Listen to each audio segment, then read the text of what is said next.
and welcome back to Trains Up North. Today we're going to continue our look at UK railway signalling and move deeper into it, looking at absolute block. You may have heard the term absolute block before, but not really understood what it means and how it works.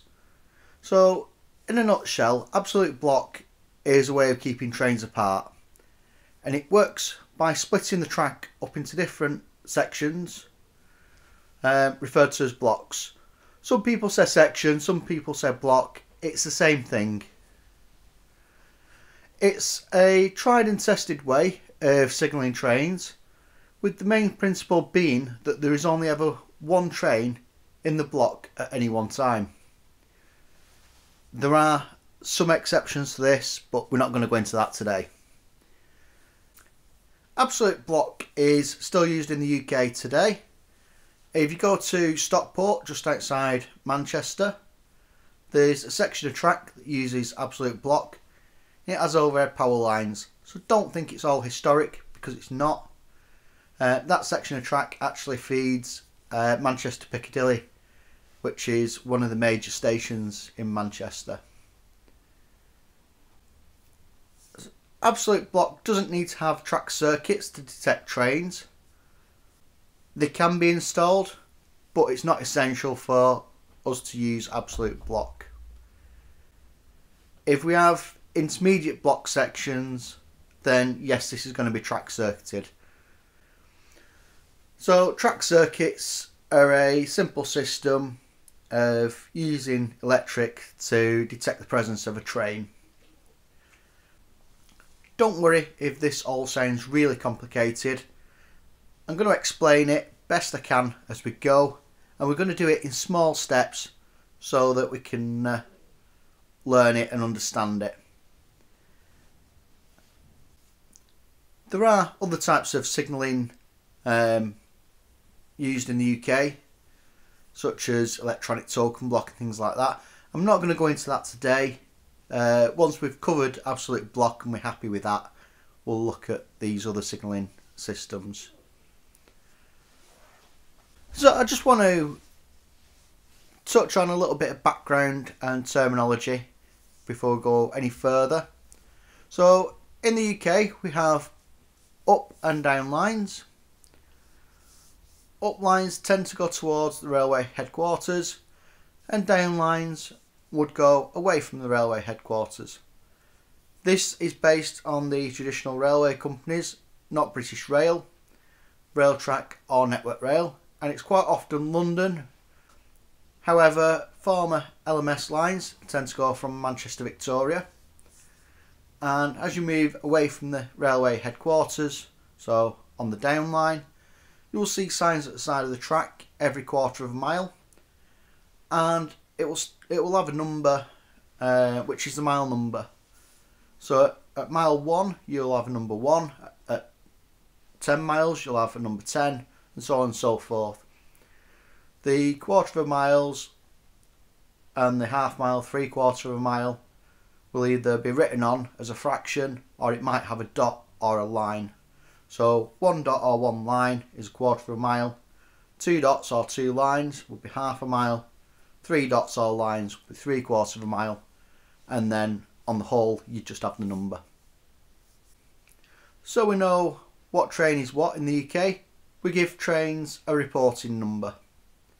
So this is made up of a number, a letter and 2 further numbers. The first number tells you the train type, so express passenger, empty coach in stock, class 4 freight train, etc. The letter refers to the route, and the last 2 numbers start at 01 for the first train of the day. The second train would be 02, the third would be 03, etc, etc. So the track diagram that we're going to use for these videos covers 3 signal boxes with various features. They're all fictional signal boxes, and each have a different layout and features. The reason I've done that is just so we've got a good mix of features and things like that. And I didn't want to pick any real location, just because I wanted to keep things simple. So here we have green lane signal box.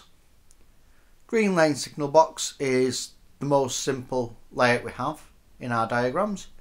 It has one line in each direction. So we have the up main line that goes from left to right, and the down main line that goes from right to left. There is also a station and a level crossing. As we move along the up line, the next signal is Brewery Junction. Brewery Junction, as the name suggests, has a set of points, or junction, giving access to some sidings that serve a small brewery. This could quite easily be a coal yard, or a dairy, or some sort of depot, or whatever industry you want basically that's rail served. The movements through these points are controlled by ground signals. There's also a set of points that allow trains to pass from the up main line to the down main line, and vice versa. Again, these movements are going to be controlled by ground signals. If you're not quite sure what signals are what, then I have made videos on these, so you may want to go and check out these before going any further. As we move further along the up main line, the next signal box is Redfield.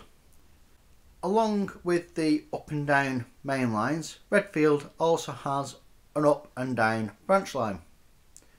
I have tried to keep the track layouts fairly simple, whilst giving us the opportunity to look at various movements and scenarios. I'm now going to quickly run through green lane signal box before we signal a train from signal box A, which I haven't shown, all the way through to signal box B, which again is not shown but would be on the other side of Redfield. So this is green lane signal box.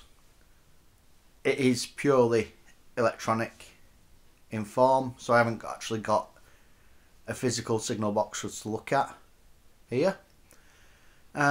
In the signal box we have two block instruments, one for signal box A and one for Brewery Junction signal box. A block instrument is a device that allows us to keep track of where trains are. It also acts as a safety device as they're linked to the next signal box, and they're also linked to the signals via interlocking.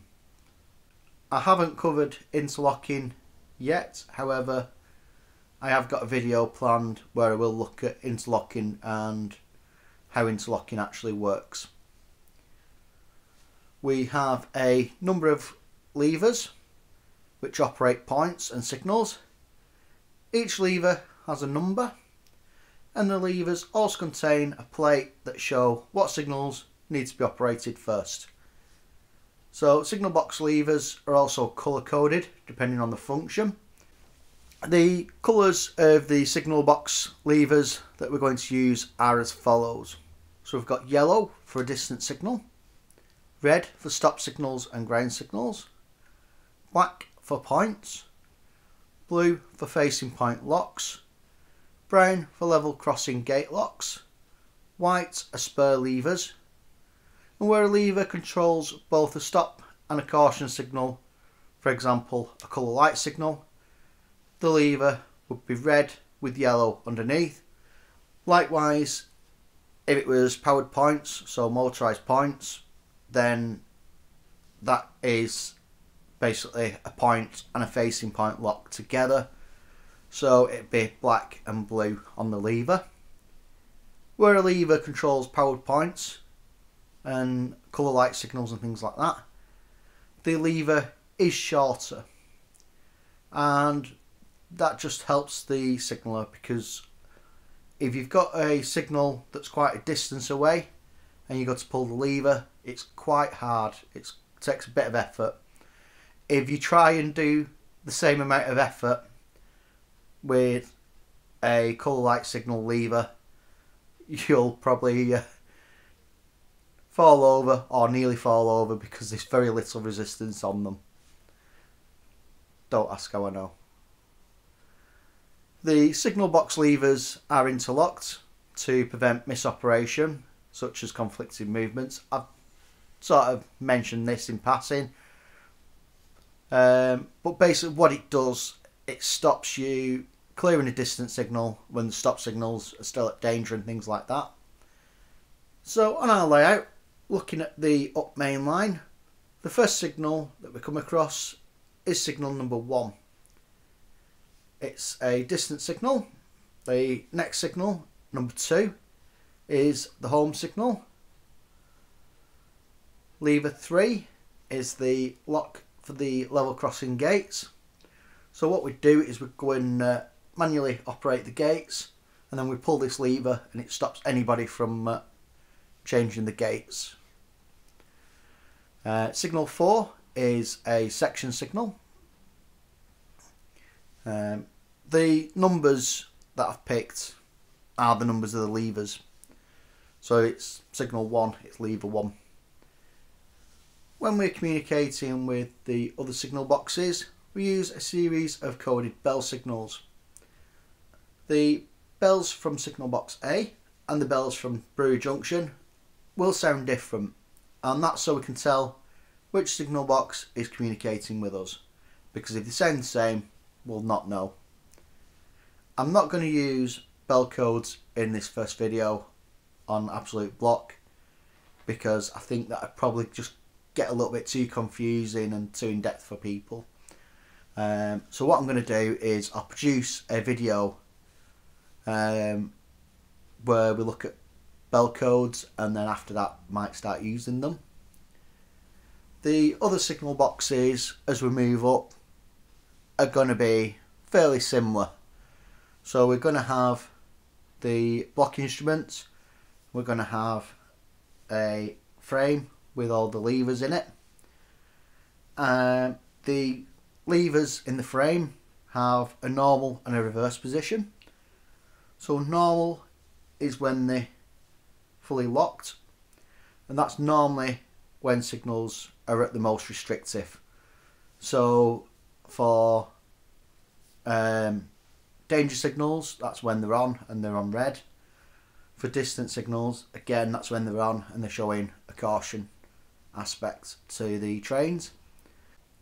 So for things like level crossings, it's when the gates and things and the barriers are closed to road traffic so that the railway's open. Points, they'll have a normal and a reverse position. The normal position is normally the main route, and then when we pull the lever towards us, that's in the reverse position. And that's for signals, that'd be when they're clear. Points, that'd be when they're in the reverse position. So if we look at this signal 1, bad example because we wouldn't pull signal 1 off without the others. If we look at this now, signal 4, the lever's normal. If we pull it off, so pull it towards us, then the signal clears. And that's how they work. Right, let's signal a train. So we receive a message from signal box A asking if we can accept a class 1 train. So this is an express passenger service, so it's not going to be stopping at our station. We then reply saying that we can, and turn the switch at the bottom of the block instrument to line clear. So if you look at that, the switch, we turn it to line clear, and the needle swings to line clear for the up main line. We know we're going to have a train passing us shortly, so we would then ask Brewery Junction if they can accept a train. Again, this is going to be done using bell codes, but let's assume that we've done it and Brewery Junction accepts the train, and they then turn their block instrument to line clear. So we can see this on ours. So when we move a block instrument to line clear or train on line or back to normal, it should display in the other box as well. So when brewery junction in this instance switches theirs to line clear, it will also indicate in green lane box. Then we would operate the level crossing gates. So what we're going to do is pull the lever into the reverse position, which will unlock the gates, and we're then going to close the gates against the road traffic so that the cars stop. When we get into the signal box, we're going to put it back into the normal position. This is going to lock the gates in position and prevent the gates from being opened. Then we're going to clear signals 2 and 4 by pulling the levers, and this allows the trains to pass these signals. Finally, what we're going to do is clear signal 1, and ideally this is going to be done before the driver would even have seen it. The reason we do that is because we don't want to be slowing trains down. Signal box A is going to let us know when the train's entering section. This is going to be done again by bell codes, and what we do is acknowledge the bell code by repeating it. We're then going to turn the switch to train online. So we're going to be looking out the window because we know the train's going to be approaching, and once we see it through the window and we're happy that all of the train has passed the signals, we're going to return them back to the on position, so back to normal. So as it passes signal 1, we're going to put that back to normal. Like I said, we're not going to put it back until we're satisfied the whole of the train's passed.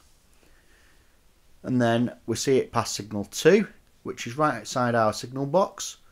As it goes past the box, we're going to check that the tail lamp is still on the rear.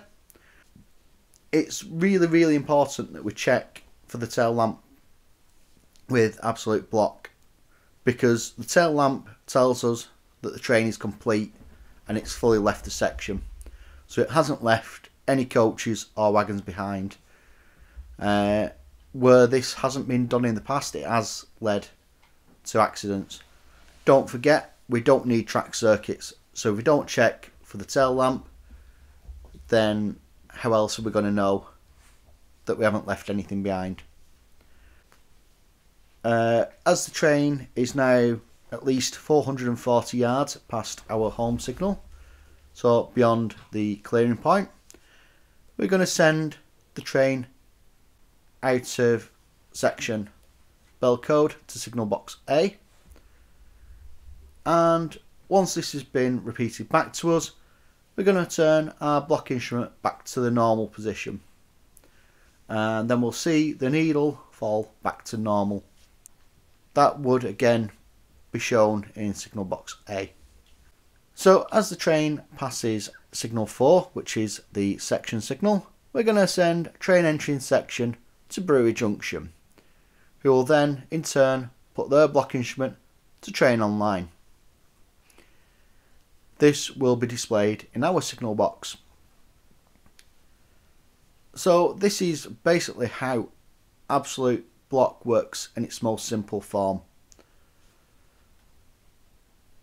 So as brewery junction accepts the train from us at Green Lane, they're going to be forwarding it on to the next signal box, which is Redfield, and repeating the same process that we did here at Green Lane.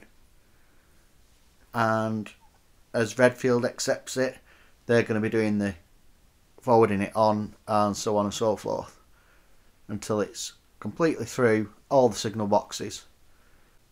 So what I'm going to do is just put these up as graphics, but I'm not going to talk through it because it's pretty much the same as what we've just done, and I don't really want to go into any more depth on block signalling today, as one, I don't want the video to be too long, and two, it can be quite difficult, especially when you're new to it, to sort of get your head round. It took me quite a while, but I got there in the end. We are going to go into more detail and other types of trains, such as freight, as we go forward, because we are going to want to put freight trains in and out of the brewery sidings.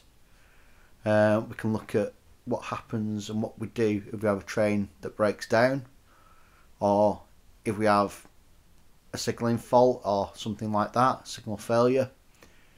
What do we do if we've got engineering works? All that I can cover in future videos. So if there's anything particular you want to see, let me know, and I can prioritise that.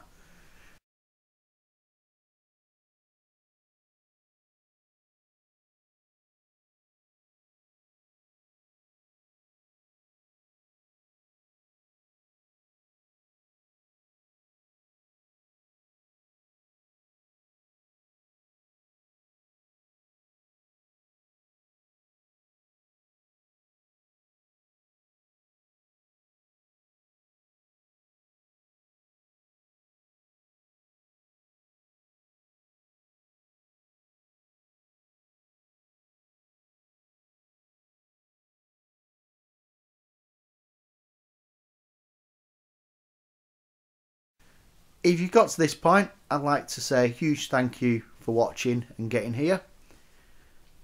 Any comments or questions, feel free to leave them below. I'll do my best to answer them. Don't forget to like the video, share it to anyone you feel may benefit from it. Don't forget to subscribe, it's free. And until next time, take care, goodbye.